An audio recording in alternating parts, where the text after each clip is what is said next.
What's up, everybody? Welcome back. We're here with a special edition with some NFL DFS picks and lineup advice for tonight's Week 3 Monday Night Football slate.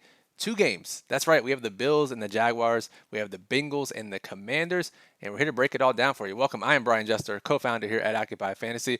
You know me. You see me on all these videos every week. But if you're new here or you may have forgotten, we're bringing on Jack, who is a short slate expert. He is the architect of our lineup builder at OccupyFantasy.com. Already won a nice little single game slate so far this year. Jack, happy to have you back on the channel, man. What's up? How you doing? Thanks, Brian. I'm doing pretty good here. Just back at it for these short slates, Seems like every year we always get maybe feels like more every year. I don't know. Maybe they get more TV ratings or what, but hey, we're not complaining, right? And the people I think are petitioning for you to get on the channel more. So I think they wrote letters to the league to get more short slates, and that's why we have you on here. For those who don't know, Jack, so I'm gonna pull it up really quickly. Jack, you won 45K just last week or the week before, whatever it was, on FanDuel. How's it feel to get a nice win out of the way early, and now you're just free rolling the rest of the season? Yeah, no, it's great. I think as we've talked about, like if you go in the year with strategies and you're just getting crushed for 8, 9 weeks, you start feeling like, oh man, what am I doing? I lost it? The field caught up on me. But yeah, so it's cool to just win right away. And now I have money to lose back for a while. But hopefully not tonight, right? I think I don't know. What do you think tonight? You think this is a pretty good one? Of course, we have Josh Allen on the slate, which you know. Always. It seems like 50 to 75% of the two game slates that I do these videos here with Jack, Josh Allen in some capacity is on the slate, and he is once again tonight. So what we're going to do in this video, we're going to go team by team first. All four teams' injuries that impact the slate, some ownership for the two-gamer. We'll give Showdown slate thoughts as well along the way. And then there are three overarching two-game or short game strategies that we talk about every single short slate video every single year. We will discuss which of those are best for tonight, how to implement all three of those for tonight, and then we'll give some final Showdown specific thoughts at the very end of the video. So stick around to the very end for that. And just as my water sip has become iconic on this channel, for those who are new, Jack's location has always become this ongoing joke. Jack, you're in a normal location. It looks like today, like you said before we started recording, we have plenty of time for you to get in some wild locations to record these videos. And as I need a water break sponsor, we need like a VPN sponsor for you. Like wherever I go, I have a VPN to do these videos. The sponsor can be whoever's walking outside my car at 4:30 p.m. in my work neighborhood, or maybe my boss walking by or something. But yeah, last long season here, we'll find some fun for sure. But yeah, for now, we're just normal in our homes here. I think focusing on football. So get into it. Let's do it. All right, let's start game by game. We'll start with the 7:30 game and the 8:15 game. And Jack, there's no late swap opportunities really unless something crazy happens in the first 45 minutes of this Jacksonville and Buffalo game. So let's start there. On Jacksonville side, Evan Ingram remains out, their tight end. Brenton Strange is their tight end one, which I think we expected last week, but it was kind of a scramble because of the late inactive news for Evan Ingram. But I think most people were surprised by Strange's usage in that offense. Ran 28 routes. Let's pull them up really quickly so we can see them on DraftKings here. $2,700, 28 routes, 6 targets, 82 air yards in week 2 alone. That's elite tight end usage, especially in this day and age. Tank Bigsby is their backup running back. He's been splitting work with Travis Etienne. He was injured early on the kickoff last week. He is expected to play despite being listed as questionable. And Jack, Buffalo is missing one of their top corners, one of their top linebackers. That gives a bump really to all Jacksonville positional players. And I think this can be a great transition into how salary is going to be used on this slate, because Brenton Strange easily could be the highest scoring tight end on the slate. We have Dalton Kincaid, Zach Ertz, Mike Gesicki, and other Cincinnati tight ends, and Brenton Strange. And salary is basically not a factor because of the way the site's priced all of these guys. Yeah, I mean Jacksonville is a pretty awesome team for a 2-game slate. Like it's they throw the ball. They have guys that we know who's going to get the ball, and they have a competent quarterback. They're playing a defense that's given up some yards for sure. So yeah, I think it's great. Having a no-name tight end in a featured role, like you said, because of this injury. If Ingram was on the slate, he'd be like what 60% owned. Yep. And as you showed with this guy's usage, he's not 50 times worse than Ingram or whatever his reduction in ownership speed, right? Because people just don't want to click in the guys they don't know. They're going to click in the Buffalo guy because that's the name that they know. So yeah, I love that take. Yeah, I mean, and his usage even in 1 week, has been infinitely better than Kincaid. Kincaid has a negative average depth of target so far through 2 weeks, yet Kincaid is going to be double the ownership, which is crazy. So on the Buffalo side, they actually have no offensive injuries to worry about. So we can stick with their usage through the first 2 weeks there. No bumps to any defensive players missing from Jacksonville. If we talk about the highest owned players on both of these teams, Jack, we have Travis Etienne on Jacksonville. We have Dalton Kincaid, who we just mentioned. We have James Cook, and we have Josh Allen. Etienne and Cook, because people have to use the salary, Jack, that is a common factor in most slates, not just short slates, but all slates. The average person cannot just leave salary on the table. They're going to click the highest owned players, and that includes Travis Etienne and James Cook. And these dudes are going to be 60, 70, 80% in most contests, which is just insane. We've seen it on some two-game slates, right, Jack? But the pricing, again, that's going to be a common theme throughout this video, is just so soft and so loose here that people have no choice but to click these guys at the top.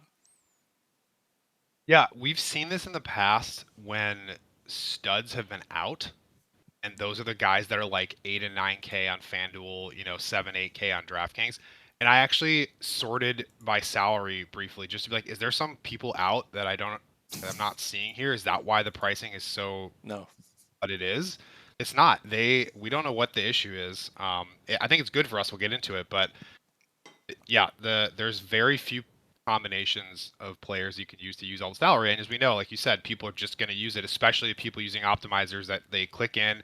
The default setting is like all the salary, and they don't even think about it, right? They just, of course, you have to use it. So yeah, I think that's a great edge to look at, especially tonight with these, not top 5 players in the league that are going to be 80, 90% owned. That's always kind of a red flag or something to consider. Like, you want to eat it. Like, if it's not like it's Christian McCaffrey, right? It's guys that can have bad games and are not slam dunks every time they're on the slate.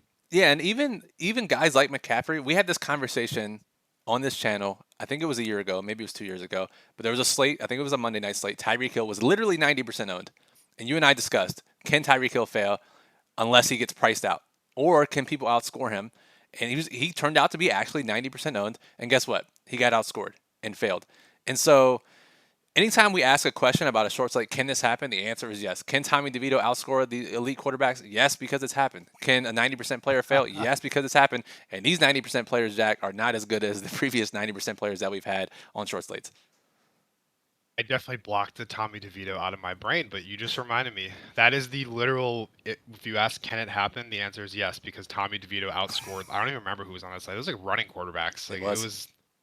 I'm gonna look it up after this because it was so insane. But yeah, no, it's a good take. All right. Players that we expect to be low owned from these two teams in the Jacksonville and Buffalo game. On Jacksonville side, Trevor Lawrence going to be the lowest owned quarterback, 10% projected ownership basically on both sites. Brenton Strange is going to be below that 20% mark that we look for on FanDuel. He'll be right around that, if not higher, on DraftKings. And then on Buffalo side, the receivers, Keon Coleman obviously got the goose egg last week, which was not great, but led the team in targets in week 1. And Matt Collins, who runs a ton of routes, he's going to be like 1% owned because he is a fringe play and super low in the salary. But both these guys, Jack, sub 10%, sub 20%, easy differentiators. Guys, and again, sometimes on these short slates, Jack, we're looking for anybody that has a pulse, but we actually have legitimate sub 20% guys who are running routes just because they're cheaper. Yeah, and it's interesting because the Buffalo receivers don't. It just doesn't seem like a strong stack, like overstacking. Like, I don't know how much I'm curious. Like, in recent years, it seems like the field has maybe caught on a little bit to the overstacking. Not as much as we're doing it. But tonight you've got Allen as, super expensive, highest projected, but his pass catchers don't project that well. Yeah. Yeah, I don't know, man. I mean, like you said, it's kind of these Buffalo receivers are kind of all over the place. I honestly don't know what we're gonna see, but I feel like we're not gonna see as much, 4-man stacking on a team like Buffalo, for example, and probably not Jacksonville either, because who wants to click in the no-name receiver or the tight end, right? Yeah, and not Washington either because of Jaden Daniels' rushing ability. So overstacking, mega stacking, that is one of the strategies we will get to. Again, that is in the next segment where we talk about the 3 core strategies for short slates. You do not want to miss that, so stick around. All right, let's move on to the second game, Washington and Cincinnati. For Washington's side, I think this is going overlooked, and it will go overlooked by the field when you look at ownership. But both of Cincinnati's starting defensive tackles are out. That has to be a huge bump for the Washington running backs, Brian Robinson, Austin Eckler, and Jaden Daniels as well with his rushing ability. So I think we have to bump up those guys in our projections. Cincinnati side, we have a lot to talk about here. T. Higgins returns. He missed the first 2 weeks with a hamstring injury. He's off the injury report. He should be good to go. We've seen some T. Higgins games in the past where he's been active and he played like 4 snaps. I don't think that'll be the case, but it is certainly within the range of outcomes for T. Higgins here. Emmanuel Forbes, cornerback for Washington, he is still out. That's another bump to Cincinnati wide receivers against one of the worst secondaries, if not the worst secondary in the entire league. Washington missing their edge rusher, Cleveland Farrell. That's another bump for the Cincinnati passing game. And then a sneaky one. This is mostly a showdown related take, but it does help Classic as well. Tanner Hudson, who has been their primary pass catching tight end in week 1, he was out last week. He's out again this week. That gives more snaps to Mike Gesicki and more snaps to their rookie Eric All Jr., who had 4 targets, caught all 4 last week. So very sneaky showdown plays there. Jack, this game is interesting because we have Jamar Chase as the highest owned player, probably on the entire slate, 80% plus. We have Zach Moss just because people have to use salary. He's $5,600 as the lead back on DraftKings for Cincinnati. We have him 50% plus owned. And then really not many people on Washington. I think probably the grossest one is McLaurin on both sites, approaching 50%, if not exceeding, just because people have to use someone, despite McLaurin has. He did have 8 targets last week, only 22 yards, just 39 yards through 2 games. And I think Brian Robinson might get over that 50% mark on FanDuel. So thoughts on these two teams and the higher owned guys from both sides? Yeah, let's be honest. We know they're not clicking McLaurin because he had a bunch of targets. They're clicking in him because he uses salary and they know his name. I don't know. Maybe I'm not giving people enough credit. This is an interesting game. I mean, and this is for sure my preferred showdown. One, because it doesn't have Josh Allen on it, but yeah, I think the Washington guys are pretty low owned. What are your thoughts on this receiver group? Because it's just outside of McLaurin, it is absolute no namers. Do you think are these kind of guys showdown only plays, or are you going there with 2 gamers? What contest types, and like would you 4 stack? How do you approach the Washington receiver group tonight? Yeah, it's really tough because they have, I think it's a league low percentage of targets that go to wide receivers. They're using Cliff Kingsbury's horizontal raid, so they're not even going deep downfield. However, he has acknowledged that this week that they need to open up the offense more. So maybe that changes things. And that is enough for me to play these guys because McCaffrey, Noah Brown, De'Ami Brown are going to be 1%, 5%, maybe in the case of Luke McCaffrey. So anytime, and Jack, anytime we have situations like this, we're like, well, they can't possibly be in the optimal lineup on whatever site in the largest contest, and we see it repeatedly. So I think you have to include these guys. I would only play them in large field, in mass multi-entry, on the classic slate. I really like them on the showdown slates. But for small field GPPs, I think you can ignore these guys because it would take a true outlier. We're not looking for true outliers in 100, 200 player leagues. Yeah, I think one thing that sticks out to me, and we talk about this, is on these 2 gamers, it's not so much how much salary you're leaving, it's more can the players that I'm leaving off the table that I could swap up to like outscore the guy that I'm using. So for example, like if I'm using Luke McCaffrey, he's 4,300 on FanDuel, like looking at and then you look at the names above him, look at the guys projected higher than him, and you say, can he outscore these people? I kind of think yes for a lot of them, just because they're players that don't like Shakir, Kirk, Coleman, Brian Thomas, Gabe Davis. I mean, these are all guys that could put up 1 catch, So yeah, I'm with you. I think large field, like you got to look at these guys, kind of like a max 1 kind of thing. But yeah, it's just there's just not a lot of like how do you say it? Not a lot of players with like defined featured roles on this slate, I would say. Yeah, and that does make it likely to happen because, like you said, if T Higgins is limited, I don't think he is, but if he is, right, he could conceivably outscore everyone but Jamar Chase with like 3 for 30 on this slate. Not saying it's likely, but it is possible. So just something to keep in mind as you're building lineups there. Players who are going to be low owned other than the Washington rotational receivers. We also have Austin Eckler. He's been splitting work with Brian Robinson, but he's low owned on this slate. We know Eckler has produced in the past. Zach Ertz is going to be low owned. He could easily be the highest scoring tight end on a slate with garbage tight end options. And then on Cincinnati side, Chase Brown, who's their running back 1B, running back 2, he's going to be low owned. And then Andre Yosivach, who has 3 touchdowns in 2 weeks, he's going to be bumped to that wide receiver 3 role with T. Higgins back. But if he continues to play a decent role, he's going to be low owned as well. So I actually do like the low owned plays, especially from the Cincinnati side in this game. Chase Brown did win a 2-gamer last week. Last year. Oh, he did. Yeah. They back up. Yeah, Mixon was a starter, and I think Mixon actually got hurt, but Brown was getting run anyway. So we've seen backup running backs be optimal. I guess it's a little different here because we don't have the salary dynamic where like it's not like in this case they probably have to actually outscore someone. However, like the guys you just mentioned actually could. I mean, like we said, just like the receivers, the running backs here don't have high floors. I mean, they're guys that can put up big games, but like if James Cook had like 27 rushing yards and 1 catch, like would it surprise you? I don't think so. Yeah, just because he had 3 touchdowns last week doesn't mean he's going to have 3 touchdowns this week. Robinson could lose work to Eckler, Moss could lose work to Brown, Etienne could lose work to Bigsby, and then the slate becomes ultra chaotic. So it's a really interesting 2-game slate to start the season. So let's jump into the strategies now. And again, there are 3 strategies that we prioritize when it comes to short slates, and this goes for small field GPPs. This goes for large field GPPs. Before we get into them, Jack, really quickly though, for people who are playing cash games, low risk contests on this slate for the 2-gamer, what would you recommend? Just jam in the highest owned players and then build around that, because there's really no other strategy because the salary does not come into play. I think you can fit whoever you want in. I would just play all the 80% and 50% plus guys.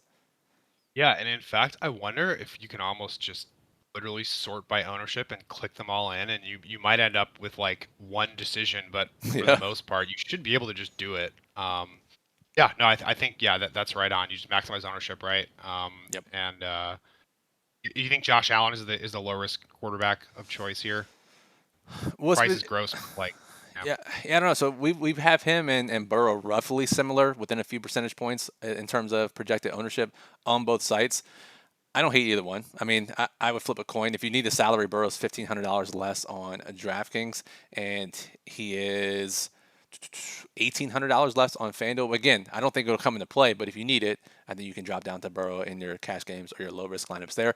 Again, for full rankings, you can check out our Occupy model, which has all the projected ownership that we were discussing, the lineup builder, which I will talk about here in a little bit. And we will have a daily plug today at occupyfantasy.com for those of you who are website members.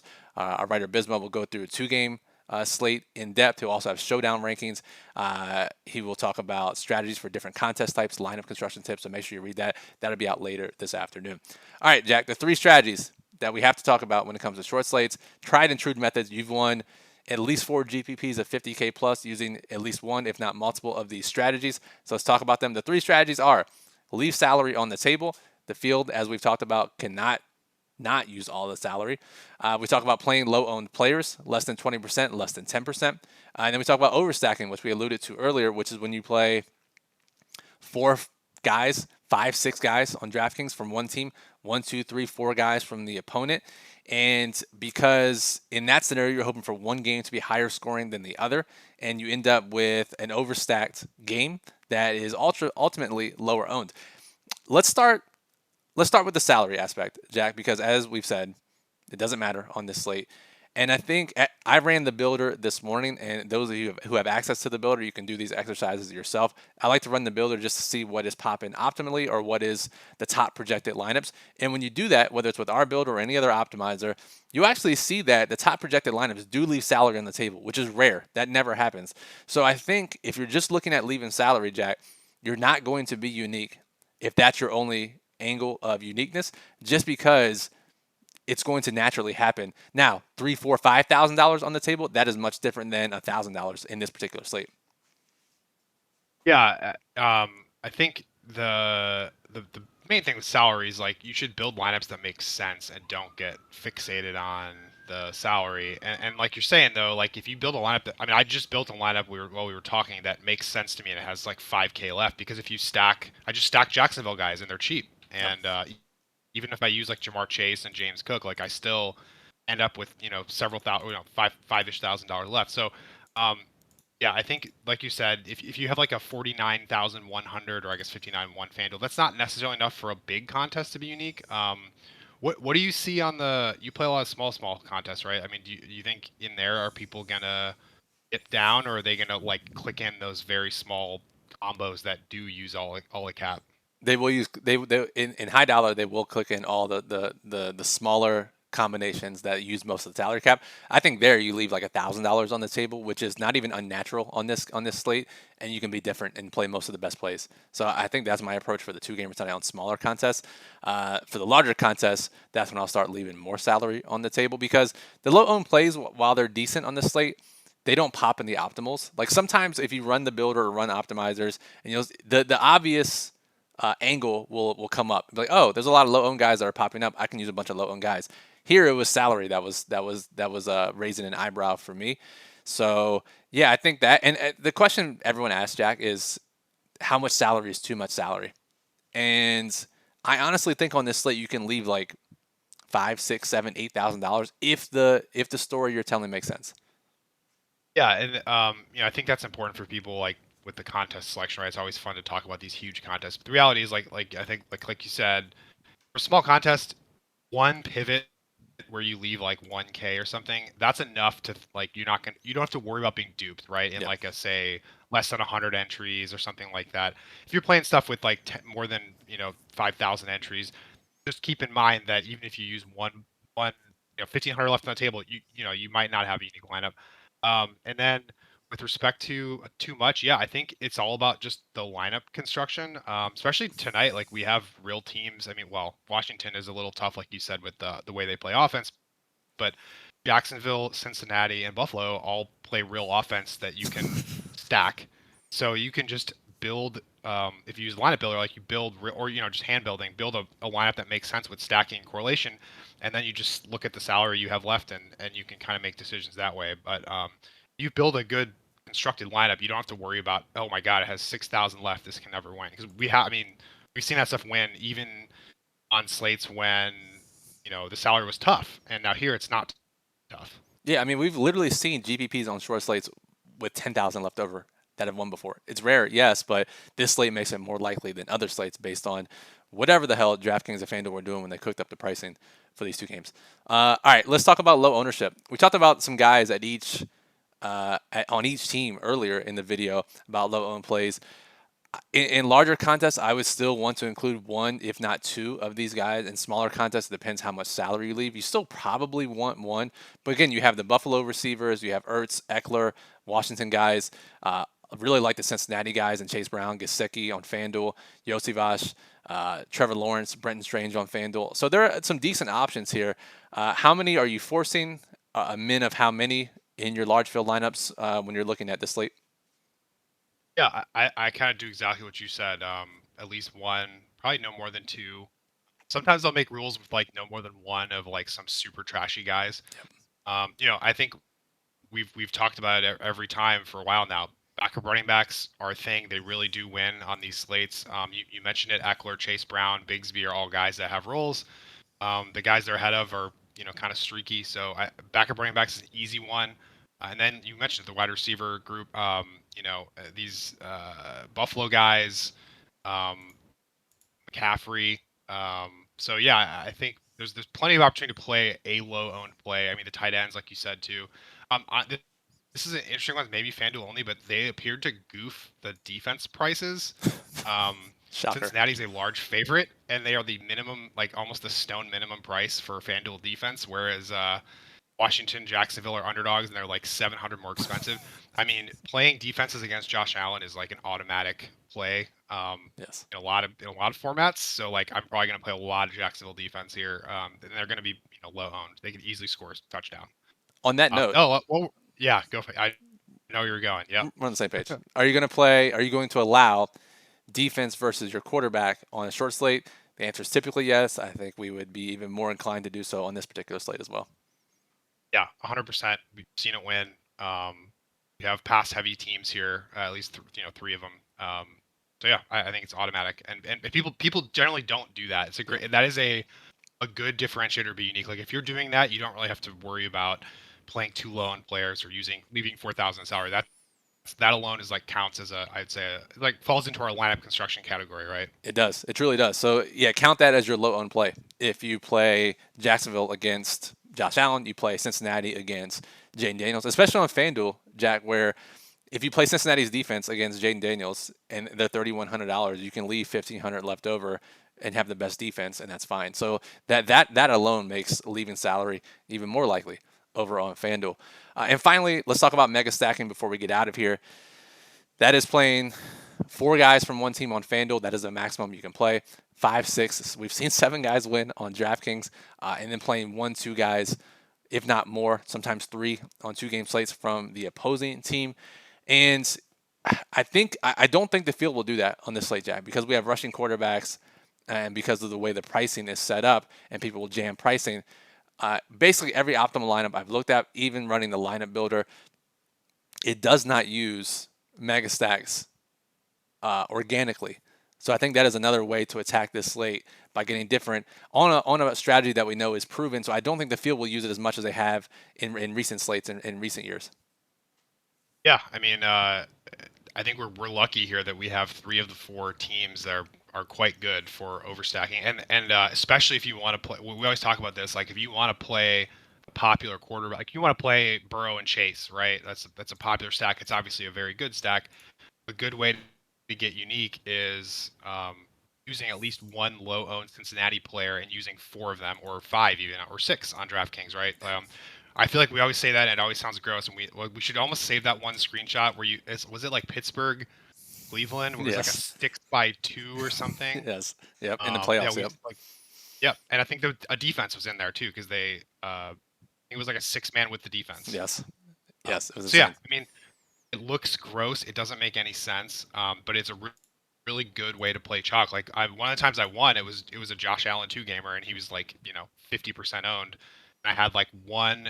I don't remember who it was. One of their backup receivers was like, I had like a wide receiver 3 on their team was like 10% owned, and that was enough to be unique because people weren't playing him with 3 other Bills with 2 stacked from the other team. So it's a weird spot because you can see like your lineup looks kind of chalky, but it's still unique because people aren't using all those guys in the same lineup. Yeah. So how do you approach? I was gonna say, how do you approach Washington with overstacking here? That was my one throwback to you. That's the tough one. That is really the tough one because the field's not going to do it, and if it's it feels tough for it to get there based on how the offense has been operating. But I think it goes down to if you're hand building, just think about all these things we've talked about, right? If you really can't leave a lot of salary with the Washington lineup that you like, if there are no low-owned players that you like, then you have to resort to mega stacking. You don't want to play the defense against your quarterback, sure. But I think in large field, you're running the builder, you're building 20 plus lineups. I think you got to do it. But I also, I'll take that back. I don't think you have to do it with Washington just because we have so many other ways to get different on this slate. So I think with the actual offenses, Buffalo, Cincinnati, Jacksonville, I would do it. I don't think I would force it for Washington just because there are other ways to get different on the 2-gamer. Yeah, Washington's a weird case here because the quarterback is going to go low owned, and he legitimately can outscore all the other ones. I normally don't do it, but I think I probably will play some of him and not 4-stack. You could probably go like running back, defense, kind of, but like 2 receivers, like that's kind of a lot, right? So, but it's a unique spot where you have a lone quarterback that actually is a runner and can outscore all these guys. Yeah, love that. Absolutely love that. And I think, let me ask you this. So obviously we're going to mega stack, overstack, game stack in the largest GPPs. In small field, do you think you have to force that, right? Because I think it makes sense for the other 3 teams. But I don't know if you have to force it still because we have low-owned options. We have the ability to leave salary. And the way the pricing is set up, I'm not sure you have to force it. But even though it does make sense, we see that win so often in small field, short slates previously. Well, that's a good question for you. So you play like the 20-man stuff? I mean, are you going to 4-man stack like Burrow or Allen in there? Or is it just not even necessary with, you don't even need to get that different in that type of contest? I don't think I will. I don't think you have to in the smaller contest. Even less than 200 players, you probably don't have to. Again, I would, as we've said, and this is the key takeaway, depending on the size of the contest, it depends on how many of these levers you have to pull uniqueness levers you have to pull for your lineup. And I think if it's 20 to 50 people in your lineup, you only have to, or in your contest, you only have to do one. If you're playing the largest GPPs, you probably want one, two, if not three of these strategies. So again, it all scales to the contest size. And Jack, that's something we talk about for every slate, for every sport. Yep. No, that makes a lot of sense. So I think bottom line is, for the small contests, you can just stick to the plays that make sense here and look for, like for example, I think tight end. Let's talk about that. Tight end seems like a great place to get a little different in a Yes. small contest where like playing Strange is not a crazy lottery ticket play. Like the dude is gonna play almost all the snaps. He's gonna get looks, but he's just way lower owned than Kincaid. Like I mean, what's Kincaid's gonna be what like 70% owned in these small field contests? Yeah.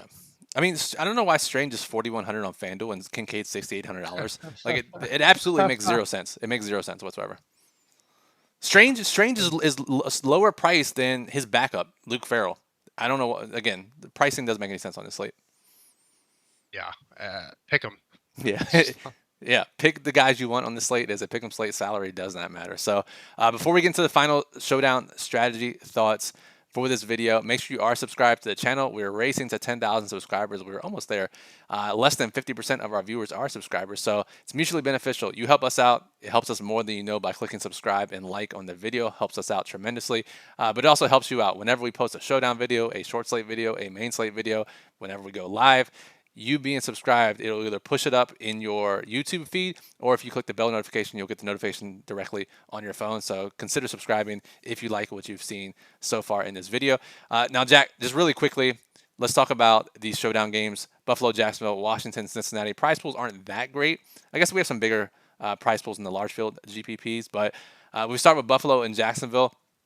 The biggest thing that stood out to me, Brenton Strange is $3,000. He will be the most popular value over there. And when we've seen this happen so far through the first 3 weeks of the season, the kickers and defense get squeezed. They become lower owned. So obviously that's a great point of leverage on DraftKings for that Buffalo and Jacksonville game. Yeah, and on the flip side, we've seen this a lot with FanDuel DraftKings where a guy is a tremendous value on DraftKings, and just because of the way FanDuel works with pricing and one less lineup spot, that player doesn't get used very much. So we only project Strange at like 12%. Just kind of a middling projection. Not a super hard salary slate, I don't think, because there's like, there's not like a Stephon Diggs on the slate that everyone's trying to play from Buffalo. So I think that's if you're playing FanDuel Showdown and especially like smaller field, like even just using him in a flex spot is a great way to do a little different. Even in large field, it should be a good differentiator. MVP wise, like, small field, you probably just play Josh Allen. Large field, I mean, ETN, sub 10%. Like, yep. That's probably the spot I'd go. I like that too. Lawrence is going to be, well, I think we have around 20% MVP on FanDuel, yep. So like that as well. And again, their receivers, Kirk, Thomas, and Gabe Davis, all can have big games. So I think they're all great 1 to 2% MVP in the largest GPP on FanDuel as well. Now, if we move over to Washington and Cincinnati, we talked about the tight end situation. Eric All is a great play. I'm not sure how popular he will be, but he is the min price $200 on DraftKings. He is the tight end 3 technically, but he's going to play a bunch of snaps. Again, had 4 targets last week. You can jam whatever you want if you play Eric All on DraftKings, so I think that's the biggest takeaway for me. But there are some mispriced guys in general over there. Luke McCaffrey, I talk about Gesicki, so I think Eric All is the key that unlocks everything on DraftKings. It just depends on the size of your contest for how different you need to get beyond that. What about FanDuel for that game, Jack? Do you think, is he going to get ownership, or is he just like a 1%er? I think he'll get some. I think our ownership projection had him at 5 to 10%, but there are other guys that are $600 and $1,000 that may draw away some from him where he won't be like the 20 or 30% type of guy. Okay. Yeah. Yeah. I mean, I really like the second game. I think anytime you have a favored chalky MVP quarterback that's not a runner, that's like a great spot to try to get different. Burrow, should see a lot of the MVP ownership here. And we should do it after maybe a couple more weeks. Now that FanDuel changed the scoring with the bonus, like I think we've seen a non-quarterback in most of the slates. I know Rodgers was optimal once, but I think it's like I don't know that the field is adjusted yet enough.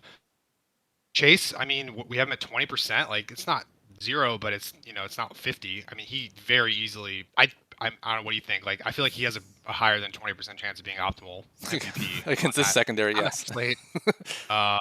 So you can play him like I think you could play Daniels like anti-correlated, right? Like he could easily outscore Burrow if Chase just catches 10 balls and hits Yep. the yardage bonus. Higgins wild card. I also like we talked about this last week. You, you did on the video that the fact that FanDuel is like pricing up these backup running backs makes their ownership go to 0. But like Eckler really gets run, so that's another low in place. Yeah, I like that slate a lot. There's not just a Josh Allen slate buster on it. So yeah, I think I think the prize pools are a little better in the second game too. Yeah, absolutely. All right, guys, that'll do it for this video. Appreciate everyone watching as well. Recap: the 3 strategies for the short slate are leaving salary on the table, much more than normal tonight. Is playing low-owned players, less than 20%. Check out our ownership in our builder and our model. And mega stacking, overstacking, playing 4+ guys from one team, 1 to 3 guys from the opposing team. That generally wins on these shorter slates. And it is an interesting game overall. And Jack, I will give one final pitch to, again, Jack is the architect of the lineup builder, built that from scratch, along with the help from all of us and our inputs. But Jack, I think I tout it on our videos a lot because it is a tool that I use on every single slate. And I think it's incredibly important on slates like this to use it, even if you're only building one lineup. Because even on the slates, and even tonight, if I only build one main lineup, one small field lineup, which I may do, I'm still using the builder religiously because I'm putting in so many rules. I'm trying out different ideas, and I can see what pops as the most popular, as the highest projected based on my rule set. And it becomes an essential tool to figure out the puzzle for these types of slates. Yeah, I do the same thing when I'm doing 1 or 2 lineups. You can enter all these lineups in, just kind of see what it's or rules in, see what it spits out. And I don't think we're here to claim that it's the best lineup builder in the industry on every contest type. However, for short NFL slates, like we think it's quite good, and it's a product of, like Brian said, like years of now of you saying like, hey, we did this research. What's really optimal is like being able to do things like this, and then I go add settings in, and now here we are where we have all those settings. So yeah, I think. And do you? I'm curious. Do you use the special salary thing much? You have to. Yeah, I think you have to, especially it's when this player is in a lineup, only use this amount of salary or use at least this amount of salary. It's incredibly important when you're playing these backup guys on slates like this, especially on tonight's slate, right? So, yes, I think that's an extra feature that most builders and optimizers do not have that I think is important for short slates.